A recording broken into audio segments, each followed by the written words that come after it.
Welcome to the Rediscovery channel. This is the channel where I and my friend Stilgar, every week we try to come up with a topic from history that the other person has not heard about. At this point, it's my turn, and you may notice that my voice is a little bit messed up.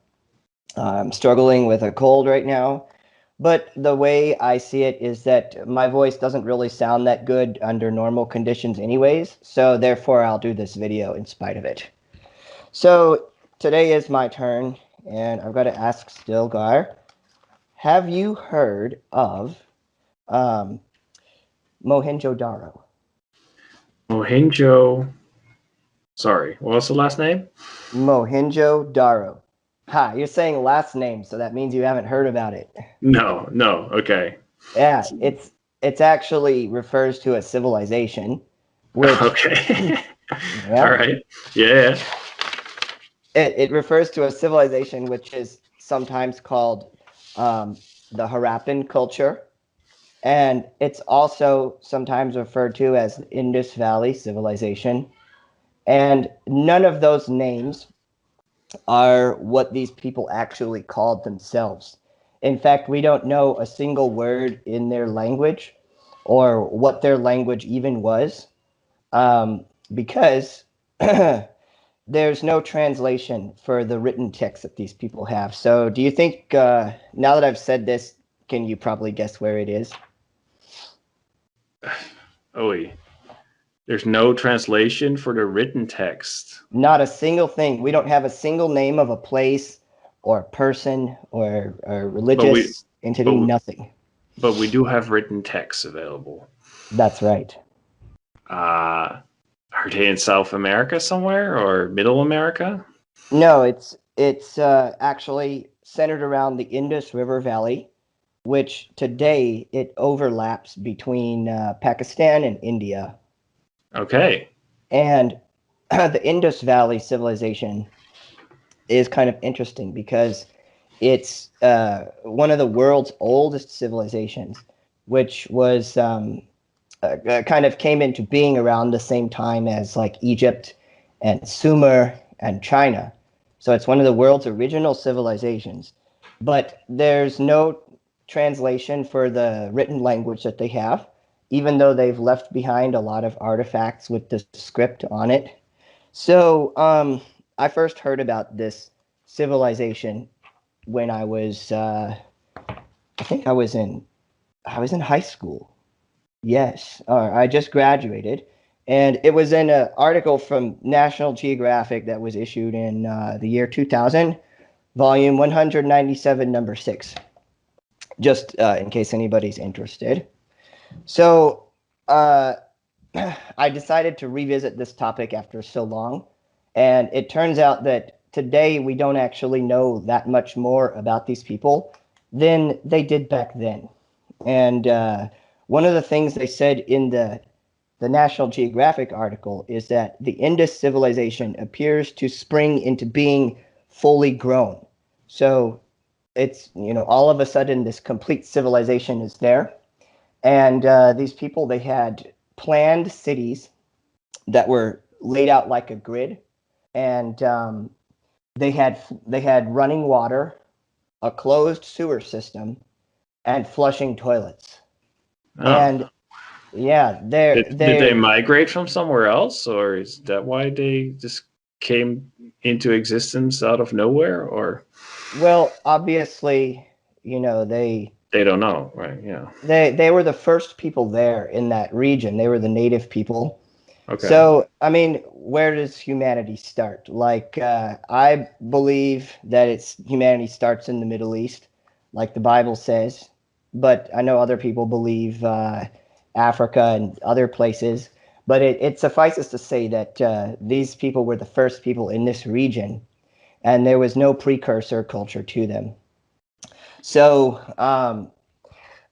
they also there's all these artifacts that are left behind. So their cities were built mostly out of bricks that were fired in kilns, solidified, or by fire, I guess. And from the planning of the cities, there's no fortresses, and there's no walls or any other kind of defensive structure. Not many weapons have been found. There's no large monuments or religious structures found either. It looks like they had a kind of mercantile, socially mobile society that relied heavily on trade, and they more of these cities have been found and dug up over time. So the amount of the region that these people occupied, like in the National Geographic that I read all those years ago, they said it was about the area was about the same size as New York. But in the more recent articles I'm reading now, they say about the size of Texas because they've been finding more sites. Hmm. Yeah, and we don't know like what religion they had or what language we spoke. We do know that they had a written language because they found the impressions of it on clay artifacts. And there's also these small little squares made out of stone that have text and pictures, usually a picture of an animal. And I'll include images of these inside of the the slideshow for this. Are these of religious nature at all? These texts or these small objects they found with pictures, or they don't know? It They don't looks know. like the purpose of them was to stamp objects Oh, okay. made out of clay, or they did use it to stamp clay. Um, and some people say that they might be price tags, or it could even be like an early attempt at a printing press with movable blocks. But whether they had anything that they printed on other than clay is unknown, because there is some speculation that maybe they had some kind of pulping material that would serve as paper, but we don't know because that wouldn't have survived all this time. Yeah. And there's not a lot of genetic research on these people. They did find skeletons, but the DNA is degraded because of the climate. So around what year would this be that they came to into existence, and around what year did they disappear? So around nobody knows for it's hard to know exactly, but I've seen like around supposedly they started around 2600 BC, and they ended around 1900 BC. Okay. Hmm. And Okay. yeah, and so like they used to trade a lot. They would trade, with the Middle East and with some of the peoples in the southern part of Arabia. Like they found artifacts from these people in those parts of the world. So they made their money off of trade. They Hmm. weren't particularly warlike, and it doesn't look like there was a concentration of wealth in like an extreme upper class. It also doesn't look like there was extreme poverty, and the cities were planned out and clean, but not that big. They had abundant food. They cultivated grain as well as animals to eat. And why can't we translate the text? Well, Yeah. Yeah. nobody knows what language these people spoke. And like Egypt, the Egyptian text was actually lost for the longest time. I mean, it was there, but nobody knew how to read it. And the reason that they were able to decipher the Egyptian text is because of the Rosetta Stone, Hmm. which had the same inscription written in multiple languages. And there's no equivalent of the Rosetta Stone for this language, and there's no derivative of this text being found in any other culture. So it's possible there might be like a translation between this and cuneiform or something in the Middle East, but it has yet to be found. Is there a lot of text that they have from these people? Yes, actually, over 400 characters. And Okay. I'm gonna drop. Well, actually, I could just drop this to you now. Let me see here. Hold on. No, no, no. That's fine. Just put it in the podcast. So let me Put it. ask you a Yeah. question. Hmm. Here's something for you to think about, and anybody else who might be watching. Suppose that um, the United States got nuked, and all English-speaking countries got nuked, so there's no more use of that language. What would be left thousands of years from now?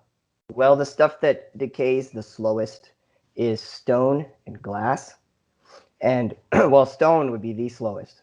The metal is mostly going to rot and rust away unless it's like gold. And jewels, so we find like a lot of, they find jewels, gemstones, and artifacts and gold from these people, but not a lot of metal equipment. And of course, today, plastic would also last for a long time. So if you were an alien and you came to Earth and you didn't know any of the languages and you found a credit card with no context to it, you know, like say MasterCard, it's got the name of the person, the number, the date, and it's got some logo on it. So if you didn't know anything about this culture, how would you know which is a letter, which is a number, and which is a logo? Yeah. Yeah, you have no clue. You have no clue, especially if they're using pictograms or things like that. So, yeah. Yeah. So, Nowadays you have emojis. You'd be like, what the yeah, heck is that? that's right. Well, yeah, that's another thing that would complicate matters further. You have no idea, like, what would be what. And probably these people, this is actually a topic that's kind of politically contentious in India right now. What happened to these people? Why did their civilization fail? And how come we can't decipher their text? So there's some people that are insisting that the text is not actually a written language. It's just like symbols and logos. But they also, you know, you really cannot have a civilization without a written language. You have to keep records. You have to have designations for things. You have to write your laws down. You know, you have to keep track of how much grain there is and how many bricks you need. It's not possible without a written language. They used to think that like the Incas of Peru were an exception to this rule because they couldn't find any written language. But actually, those people they had something called quipu, which was not like strings with knots tied in them at different frequencies and groupings, and that was what took place the place of a written language for them. It was like a three-dimensional system of writing. Hmm. So what happened with India is, you know how India is basically formed from two different groups coming together. You had a group of Indo-European people called Aryans, and they came into India and they brought the caste system. Today, you know, they talk about if you look at India, most of the languages they speak in the northern part are derived from Sanskrit, which was the language that the Aryans spoke. And some people have tried to claim that the Mohenjo-Daro people were Aryans, but the Sanskrit text is nothing at all like the text that these people used. And the destruction of this civilization coincides with the time that the Aryans would have arrived. So it's Are there any indications of battles, things like that? Did they find any like spare heads, or like yeah, they found like stuff they find in skeleton. Turkey all the time, indicating battles and stuff like that. But places where the Greeks have been and the Romans, but yeah. Anyway, sorry. No, that's fine. Actually, that's a good question. The Mohenjo-Daro people, they don't have any artwork depicting battles or soldiers, and very few weapons have been found. Of course, this was Bronze Age stuff, so I don't know how long the weapons would even last, but it looks like they were city-states that didn't really care that much about fighting and conquest, and they did have one of the world's most advanced civilizations, but they weren't at all bothered about defense. And it could be because they had such a large realm and they were doing so good with the food and water supply and then making money off of trade that it's like, well, it's more lucrative for us to trade than it is for us to fight. And they actually had systems of storing water, like tanks and stuff in their cities. So, and they had irrigation. Yeah, so maybe they didn't have enough of a defense, or it was like nothing or very small, and that's why they were overrun. Or maybe they were just they knew that these other peoples depended on them because they were into trade so much, and they played an intricate part in the, at least, for their current neighbors. And they kind of helped them to communicate and trade with each other, that they didn't fear them. And then these new people came up and they kind of wiped them out. I mean, that's a potential way, but it's kind of hard, right? If there's like no track record whatsoever. Could also have been like the plague or something arriving, and maybe they had a bad crop year at the same time, and it was just too much, and the whole society crumbled. Well, there's one thing though that's the biggest issue is that the written text fell utterly out of use. The language was replaced with another language. Now, I don't think these people were wiped out. I think they were conquered because, like, one thing is when the caste system started, there were just four castes. You had, and this is like what I'm saying here is probably going to be kicking the hornet's nest, but there were the Aryans. They had three castes. They had the Brahmins, the Kshatriyas, and the Vaisyas, which is basically those who work. Sorry, those who pray, those who fight, and those who work, kind of like we had in medieval Europe with the feudal system. And when they came and they conquered this region, then they created a fourth caste called Sudras. And the Sudras were the native people that were put and assigned like all the menial tasks. And then the Vaisyas, which were the original laborers, they became like landowners and merchants, that sort of thing. So I think it looks like now if you look at a linguistic map of India, you have the South Indian languages, which are Dravidian languages, and it's more of a today, like it's more of a linguistic difference than a genetic difference, because both groups are, everybody is mixed. They're a fusion of these two groups, but the languages that they would have spoken before the Aryans came would have also been part of this Dravidian language family. And those languages were taken out of use. And around that same time, the cities were no longer used. And they did find skeletons in some of these cities that looked like they might have been killed in the streets.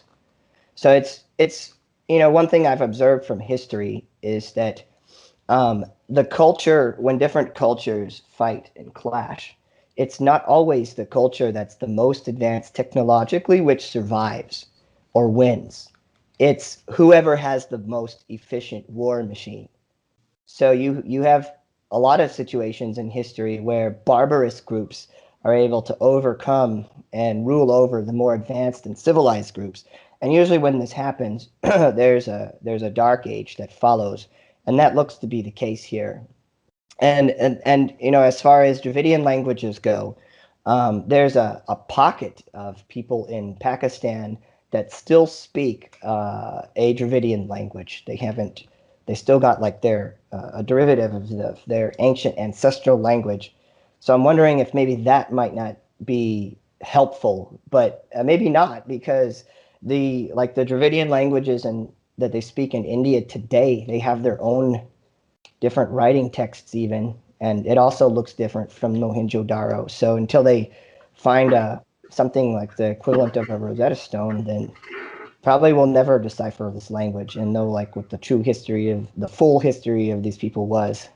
That's a shame, right? It's a pity that you'd expect that there would be some kind of text available with other people because they were into trade and all that. So, but Yeah. maybe, yeah. Anyway, but yeah, interesting story. Never heard of them. Yeah, Um, most people haven't. And right now there's and I don't want to get too much into this for this video because uh, I might come to it later, but there's an ideology in India that's being pushed by the current political class, because there's some ethnic and other issues that are there, um, that they're trying to say that there was no Aryan invasion, and that the Aryans were always there in northern India. But then why the language changed? Like, why was the Harappan civilization destroyed and replaced with something else that uses a different uh, language and writing system entirely? And why were the cities abandoned? And one thing I don't think I mentioned is that the rivers were changing course, and some Okay. cities were their water supply was drying up. But that can be solved by just moving. Well, that And yeah, that sometimes happens, right? And then you have ghost towns around along the Mississippi as well, apparently, where the banks change and then they just move shop. But yes, they would still have the same language and culture and everything. I guess the hard part of this is, um, like just because there's just no way of knowing for sure until you find some kind of text, that talks about this if there was a war or not. Because you can't rule out. I think society is so interdependent in many ways, like especially when you start specializing. So if you have a society like this where they have some level of specialization, because you have people that can build aqueducts and can build sewer systems and things like that, it also means it's more vulnerable to disruption, and a whole society can fall apart. Like apparently, there were also societies in what's nowadays Brazil. Like they're like in the jungle. There, these cities that they using lidar. They can which is like a light version of radar, where they go and they fly over the jungle and they find all these hidden cities there, or what looks like road systems, and nobody knows about them, or who they were, what they were about, because probably they died, when disease swept over the continent. uh, Well, yeah, so like the plague and all kinds of diseases that people didn't have an immune system to. And similar things also happened almost in Europe, where society almost collapsed when the plague hit over here when it came from the east. So and actually, anyway, there's certain empires like the Roman Empire probably fell because of the plague as well. It didn't help for sure, but anyway, it's just one other alternative. But yeah, of course, you have these migration moves and things. It's just hard to figure it out now what actually happened, right? It's well, the people that you have living in northern India today, they're a mixture of so, and again, this is just being a very, very general kind of loose generalization, but they have maybe like 20 to 50% of this Indo-Aryan DNA. And then in South India, it's like 10%, and they have more of the Dravidian. But like these people didn't disappear; they were just converted in and absorbed. But yeah, their culture didn't entirely disappear, because there's statues and figurines remaining of these people from their culture, like little small ones. And it looks like a lot of the women were wearing bangles, which people still wear. A lot of the women still wear in India today. Sometimes, like there's one statue where one entire arm is almost completely covered in bangles. And also from the figurines and statues, this is something that did not continue. But um, the Mohenjo-Daro, the women, it looks like they did not wear shirts or bras. They were just, completely exposed on their upper bodies, and then they free just had balling like it. free breasting it, and they Yeah. just had like a small skirt on their lower bodies. But then they wore like a ton of necklaces in front. And today in India, a woman cannot go topless, and for thousands of years, they're very kind of like one thing about Indian culture or Hindu culture is they're very what's the word? They're very puritanical when it comes to the sexual stuff, and women are not supposed to be exposed. I mean, it's not like nearly as extreme as Islam. It's more similar to like the traditional Christian values, like how you should be covered and such. Like you won't have any kind of encouragement of women being topless, but it looks like they were topless in the Mohenjo-Daro civilization, at least according to all the visual records. And it shouldn't really be that strange because the ancient Egyptian civilization, the old kingdom, the women would also be topless, or they'd have like a dress that left one hanging out. Like you can see some of that in the artwork. And like for us today, that would be like way too distracting. But um, I guess for back then, they didn't think about it the same way, or it's also like a hot, blazing climate where it gets to be like 110 degrees Fahrenheit, which I don't know what that translates to in Celsius. Celsius, yeah, I don't know And either. but basically, it's like a hot day, the equivalent of a hot day in Texas, and it's definitely hotter than Georgia. And since they usually were, they probably could do it without risk of sunburn because they do have darker skin. So, but I just thought that's interesting because that is definitely something that did not prevail from this original culture. Yeah, But yeah, which is interesting, right? Which it it is interesting. I really wish that they would find some text to some Rosetta Stone equivalent to translate this text I because wonder if maybe they could use AI at some point. You they've know? tried Yeah, and yeah, it's recognized certain patterns, but it can't infer the sounds of the letters or the values that they represent. I mean, to even begin, you have to know what language these people spoke in the first place, and nobody knows that. yeah. Yeah, like you said, like it could be a total different approach to language, like like the 3D version with the tying of knots and ropes.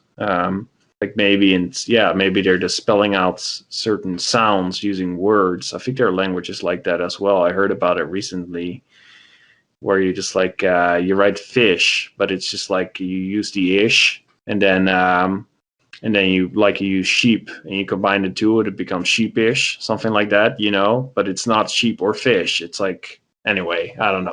It's And maybe then not the there's best example, but there's other ways to approaching language.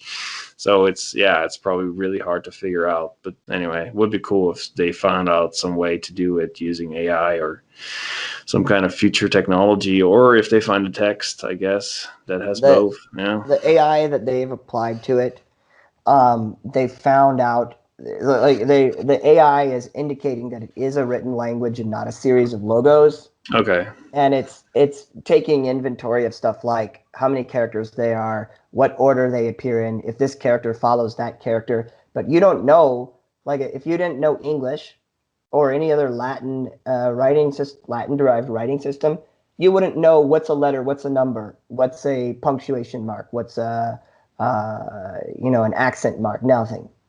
So that's the problem is that nobody really knows anything. And, the Indo-Aryans, when they came in, they didn't really seem to care to preserve any of this stuff or to live in the cities that these people had built. And actually, That's um, strange, though, isn't it? Isn't that well, strange? think about like other groups that have moved into different areas and caused cultural changes. Like Well, I what mean, arch- the barbarians or the Germanic tribes, they tried to very much try to live like the Romans. They tried to rebuild and wear their clothes, and they were living in Rome. So like I yeah, think the Indo-Aryans, they it's hard to know. I mean, I'm gonna do another video on the Aryans eventually. Like, there's still some more. There's a book I'm reading about that. So, and I don't want to get too much into that here, but it's like take the other groups like the Turks. What architecture did they have before they conquered other people, or the Arabs? What architecture did they have? Like yeah, tents but I or mean, the Turks live in Constantinople. It's not like they burned down the city and started anew or moved outside of it. I mean, they yeah. did burn down some churches and stuff, but anyway, they do still live in those places. So that makes me wonder, why would you not just take those places if they have running water and things like that? Like, why would you not want that? I don't know. Maybe they like to drink from the from. I don't know, man. They prefer to drink their own urine. No, No, not like that. But they yeah. probably, well, I think they probably preferred to build their own stuff. And Well, maybe they thought they were cursed, and maybe they did die from a disease after all. maybe they couldn't Hmm. figure out how to use the stuff, so they just said, "Why bother?" Kind of like some people get mad with like a Chinese finger trap. Like, Yeah, because they couldn't read the manual. yeah, Because they could read the like, dang it, they killed. damn It's like we it. should have kept some of them alive. Well, they did keep some of them alive. I mean, they kept, like they didn't remain a separate population. They mixed together, kind of Yeah. like the Spanish colonizing set Central and South America. Like they didn't move into all the old Aztec cities and stuff, but they did keep the native people around and they mixed with them. Well, And 90% of the Native Americans died because of disease, not because of war. And not because of blankets either. That's a myth. But it's just what well, I think people it's brought also, over. Like they just came and they had diseases, and the people weren't used to them. yeah, I You don't know? think diseases were a factor here because this is all part of the same landmass. Yeah, I know. Probably not. And I don't believe that most of the Amerindians in Central and South America died off. I mean, most of the people there today are either completely Amerindian or part Amerindian. Like they were organized into work. I think anyways, that could be a topic for another. Something happened. So it was probably a war, maybe a combination. But I yeah, think it's kind of like what happened when the Turks spread and took over other places. Like they put their own culture down on top of the people that were there. And also the Muslims, they put their own culture down on top of the people that were there. They may have acquired like some architectural principles from these native people, just like how the Arabs acquired architectural principles from the Byzantines and from the Persians, whereas before they had like tents. yeah, but there's like religious reasons behind why it's done that way. I mean, unless these Aryan people look down on the others, like That's what it looks they like that was the case, though. which is Actually, strange because they were like superior to them, technologically. Interesting, though. I mean, it's a bummer that we can't go back, travel through time, and superior technologically, but not superior in terms of war. yeah, well, but maybe they outsourced war, right? Maybe they had so much money they paid others to fight for them, and then Or they didn't fight at all. they didn't have money anymore at all. And yeah, anyway, yeah, They probably, well, think about it. The ancient world, there's two ways you can get to the other city states. One is you can walk, one is you can ride some kind of animal. So, it would take you a long time to go to the next city. yeah. Whereas today, you can drive and cross half the country in one day. So it's most of these Mohenjo-Daro people, they probably never saw anybody that was a different culture, except for the people that were living near the fringes. And Yeah, then, and maybe those people were not a threat at all, right? And that's why they just like, oh, we don't have to worry about these people because we're more advanced than they are. We are better organized. Like the best they can do is like it's a bunch of guys with some sticks, maybe. We don't really have to worry about them. We can easily take care of them. And then all of a sudden somebody shows up that is more organized and more militarily focused, and then they're like ill prepared. It's kind of like if the U.S. was all they had to worry about was Mexico and Canada, and they decided to kind of just get rid of the military altogether because I mean Mexico or Canada are not a threat. But then well, actually, they are. one day China shows up and lands, and then you would be ill prepared. So yeah, but yeah, Yeah, and it's interesting that you mentioned the U.S. because, one thing that happens when you have different cultures coming is you can have people, like we have all these different cultures coming to the US. And now you have entire regions where you drive to the area and everything is in a different language. So maybe in the future, thousands of years from now, people are going to be like, oh, was it an invasion or was it a migration? And which group was the original group? Or was there an original group? So, Yeah, which would be the Native Americans. but it'd be Yeah. hard to find much about the Native Americans because, Yeah, no, you wouldn't be able to. Yeah. yeah, they would probably just conclude that, of course, like Central and South America have much bigger native populations, but our native population here is like 1%. So, Yeah. yeah. Yeah. Yeah, man. Yeah, no, it's interesting. Yeah, I think it's probably a good lesson to be prepared that even if you're peaceful, doesn't mean your neighbors are necessarily peaceful as well. So, Yeah, that's one of the things that I tell when I'm in certain forums is like, not yeah, well, I everybody's, mean, that's like kind of what happened to Europe, right? Like people were so sick of war after the First World War, and here in the Netherlands, people just didn't take it seriously. And then by the time that they're like, "Oh crap, these guys are for real," then they started modernizing as fast as they could, but it was too late, and they just didn't stand a chance when the Germans invaded. There was like no chance whatsoever because it takes time. Like it's not just technology; it's also but like training is very important as well. You can't just buy your way out of everything. So yeah, definitely. But yeah, it would have been good to have some more proof on what happened there for sure. Would be great if we could understand what they wrote about, and then probably more people would know about them as well, right? yeah, I think Yeah, because it'd be now all we interesting. have is some buildings, and that's it, and some art. Would be good if you had some text to kind of give color to what they were about.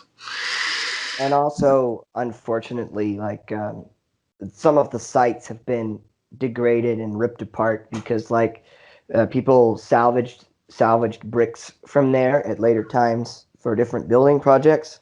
And when the English were there, they also commissioned like some of the local people to salvage bricks from it. So some of the sites were vandalized, I guess or damaged and degraded by people that just wanted building materials at later times. And same thing kind of happened in Egypt as well. Like a lot of the stuff, and also with the Roman ruins, Yeah, people and the took apart Romans left building people materials. also took apart, yeah, because it was superior building materials. Yeah. Yeah, man. All right. Well, cool story. Yeah, that's Yeah. all that I have on that. If anybody is, still listening at this point, do leave us some feedback. We're just getting started. And also, if you have a request, there's a very good chance, like 99.99999%, we will take your request and make video on it. And if you like this content, you can help us by sharing and leaving a comment. So that's Yeah. everything I got. You want to say anything extra? Or? No, I think that about covers it. Like, share, and appreciate your feedback, and let us know the stories you're excited about. Yeah. So cool story. Appreciate it. Thanks, Ivor. No problem.